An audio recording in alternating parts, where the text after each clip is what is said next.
안녕하세요. 책을 읽고 책을 쓰고 책을 파는 주책공사 이성갑입니다. 오늘은 8권의 책을 가지고 왔고요. 이 8권의 책을 조금씩 여러분들에게 말씀드릴 텐데 여러분들의 독서에 조금이나마 도움이 되었으면 좋겠습니다. 최근에 제가 읽고 사유하고 사색하고 사고했던 책들이고요. 개인적으로 많이 와 닿았던 책들입니다. 자세하게 이 책들은 이런 책이다라고 말은 해드리지 않습니다. 이유는 하나입니다. 정보를 제공해버리면 이 책이 이런 책이구나 라고 그칠 수 있겠지만 이 책을 통하여서 사유한 것을 나눈다면 여러분들 이 책을 나도 한번 읽어보고 싶다가 맞지 않을까라고 늘 고민하기 때문에 책에 대한 스포는 거의 발설하지 않겠습니다. 하지만 여러분들의 독서에 분명한 것이 도움이 될 것이고 자극은 줄 것입니다. 한번 가보죠. 우리는 어쩔 수 없이 먹고 살기 위하여서 노동을 해야 됩니다. 먹고 살기 위해서 일을 해야 되고요. 많은 노동자들이 일을 하고 있습니다. 그리고 안타깝게도 많은 노동자들이 노동 현장에서 죽음을 맞이하기도 합니다. 작년 한 해 동안 일을 하시다가 돌아가신 분들이 2146명이라고 합니다. 2146명. 이것도 어찌 보면은 정확하게 산재를 해서 나온 통계지 그 외에 집계가 되지 않는 사람들은 정말 많다고 합니다. 그 중에 529명이 사고사, 가로사, 현장에서 사고사로 돌아가시고 어제도 있었죠. 여수에서 또 노동자들이 폭발 사고로 인하여서 4분이 돌아가셨습니다. 미디어에서 너무 많이 봅니다. 직장에서 사고로 굉장히 많은 분들이 돌아가시고 있습니다.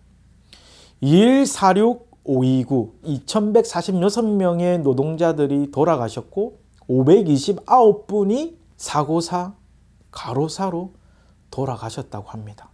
그 기록을 남긴 책입니다. 2146, 529 신문에 났던 기록들을 남겨놓았거든요. 이게 조금 이야기를 책 내용을 이야기할게요. 몇 월 며칠 어떻게 해서 사망하였다. 그 기록들을 남겨놓았습니다. 이 기록을 읽는데 정말 마음 아팠어요. 그리고 이것이 우리 모두의 기록이거든요. 그런 의미에서 이 책은 꼭 한번 모두가 한번 봤으면 좋겠습니다. 이 기록을 꼭 기억해 둬야 돼요. 그래서 2146, 529 이 책 꼭 한번 읽어보십시오. 굉장히 열심히 살아요. 저는 거의 서점에 살다시피 해요. 365일 있으면 365일 서점에 있을 정도로 일을 합니다. 뭔가 바쁘게 지내고 열심히 살아야지 잘 산다고 생각했어요. 그런데 그렇다 보면은 한 번씩 현타가 와요. 좀 힘든데 좀 쉬고 싶은데 그런 생각을 해요. 근데 그렇게 생각을 할 겨를도 없이 코로나19 때 서점을 오픈하였고 남들 더 열심히 해야 돼, 더 열심히 해야 돼 하는 것들이 좀 압박감도 있는 것 같아요. 근데 그럴수록 망각하지 말아야 될 게 있는데 꼭 쉬어가는 시간이 필요하거든요. 제가 지금까지 2년 동안 서점을 운영하면서 여러 가지 것들이 있었지만 거의 나오다시피 서점에 있지만 그 안에서 굉장히 큰 힘들을 발견해서 꼭 쉬어가거든요. 책을 읽는다든지 영화를 본다든지 아니면 집에서 좀 더 잠을 잔다고 하든지 좀 일찍 잠든다든지 기타 등 제 나름대로의 루틴에서 좀 쉬어가는 것들이 있었어요. 근데 이 책을 읽으면서 그것보다는 진정 아무것도 하지 않는 방법을 제시하더라고요. 그냥 바쁘니까 영화 좀 보고 바빠도 그냥 그래도 좀 쉬고 바빠도 좀 드라이브도 하고 바빠도 커피도 한 잔 마시고 카페에 가고 이것이 쉰다고 생각했거든요. 이것이 아무것도 하지 않는다고 생각했거든요.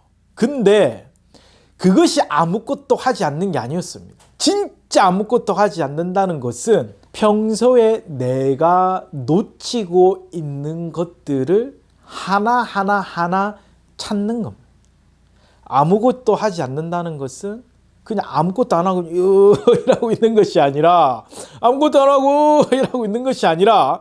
아무것도 하지 않는다는 것은 평소와 별개로 내가 평소 열심히 살면서 내가 놓쳐왔던 것들, 그것을 발견하고 그것을 찾는 것이 아무것도 하지 않는 것입니다. 이 책입니다.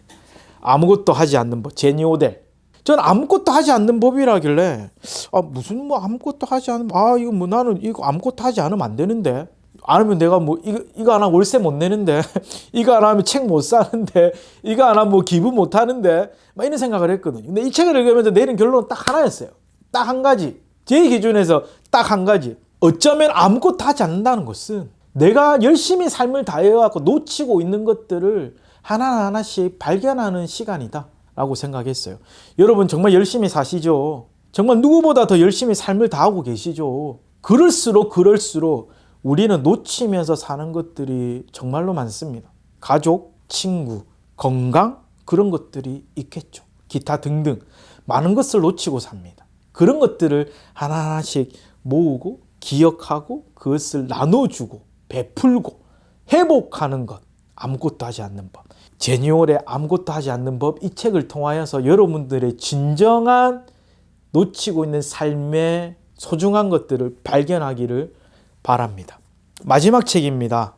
이 작가는 개인적으로도 참 좋아합니다. 사람의 욕심은 어디까지일까요? 과연 사람은 욕심 없이 삶을 다할 수 있을까요? 운전을 좀 아니죠. 운전을 해서 서점에 출근을 합니다. 그러면은 도로 표지판에 LED 등을 볼 수 있거든요. 서점 근처에 오면은 이제 마지막 이제 구간으로 딱 들어오는 이제 차선 변경해가지고 이제 들어오는 골목이 있는데 그 앞에 신호 대기를 받을 때가 많습니다. 마지막에. 그래서 딱 보고 있는데 그게 무엇이 나오냐면 속도를 줄이면 사람이 보입니다. 이 문구가 떠요. 운전하는데. 이게 5030 이제 안전 도로 하면서 어린이 보호구역에는 30, 시내 주행에는 50km로 운행해라. 그렇게 하면서 하는 캠페인이거든요. 아침에 그 모습을 보면서 저도 늘 다짐해요. 운전하면서 천천히 가야지가 아니라 내 삶에도 사람에 대하는 태도도 빨리빨리 하는 것이 아니라 좀 느긋하게 기다리고 또 그것을 바라보고, 그것이 어찌 보면은 저 속도를 줄이면 사람이 보인다는 게 삶에도 똑같지 않을까라고 생각해요. 속도를 줄이면 나의 이웃을 더 볼 수 있고, 속도를 줄이면 화도 덜 내게 되고, 속도를 줄이면 조금 더 유연하게 할 수 있지 않을까라고 생각해요. 그런 의미에서 이 책을 읽을 때 사람의 욕심은 진짜 어디까지일까? 좀 속도를 줄이고 이웃들과 좀 함께 할 수는 없을까? 욕심을 줄이고 좀 사람 앞에 좀 더 다가갈 수는 없을까? 그런 고민을 했어요. 정말 적나라했고 신랄했어요. 그 안에 비판이 있고 비평이 있고 우리는 이렇게 살면 안 돼라고 하지만 또 그렇게 살아갈 수밖에 없고 그것이 맞고 여러 가지 감정들의 혼돈이 왔었던 책이었습니다. 조남주 작가의 서영동 이야기입니다. 이 책을 읽으시면서 많은 생각에 교차하실 겁니다. 이 책을 읽으시면서 과연 나는 맞는가? 나는 욕심을 내려놓을 수는 없는가? 근데 이거 읽으면서 맞지 하는데 우리 그런 경우들 있잖아요. 머리는 아는데 몸은 또 그렇게 안 되고 알고는 있는데 행동은 또 안 되고 인정을 하면서도 그렇게는 또 못하고, 왜냐하면 손해보는 것 같고 뒤처지는 것 같고 내일을 생각할 수밖에 없고 뒷일을 생각할 수밖에 없고, 그러한 사람의 심리와 그러한 인간적인 이기심과 욕심에 대해서 이야기를 하는 책입니다. 서영동 이야기. 조남주 작가가 정말 디테일하게 정말 잘 썼어요. 읽기 불편할 정도로 정말 디테일하게 썼습니다. 나쁘게 불쾌한 것이 아니라 어쩔 수 없이 삶을 살아갈 때 우리가 흔히들 실수를 하고 흔히들 우리가 잘못을 하고 있는 것들, 아닌 것을 아니라고 말해야 되는데 아닌 것을 아니라고 말하면 손해볼 것 같고 공격받을 것 같아서 아닌 것을 눈을 감아버리고 피해버리고 내만 이렇게 그냥 행복하면 되지 라는 사람들에게 던져주는 메시지가 바로 서영동 이야기입니다. 어쩌면 지금 이 시대는 아닌 것을 아닙니다 라고 말할 수 있는 사람들이 많이 나와야 되지 않나 싶어요. 그러한 삶을 살아가는 이들이 많을 때에 이 사회는 좀 더 빛나지 않을까, 오늘보다 내일이 더 나은 삶이 되지 않을까 생각합니다. 오늘은 총 8권의 책을 가지고 왔고요. 이 책을 통하여서 여러분들의 삶에 조금이나마, 여러분들의 독서에 조금이나마 도움이 되셨으면 좋겠습니다.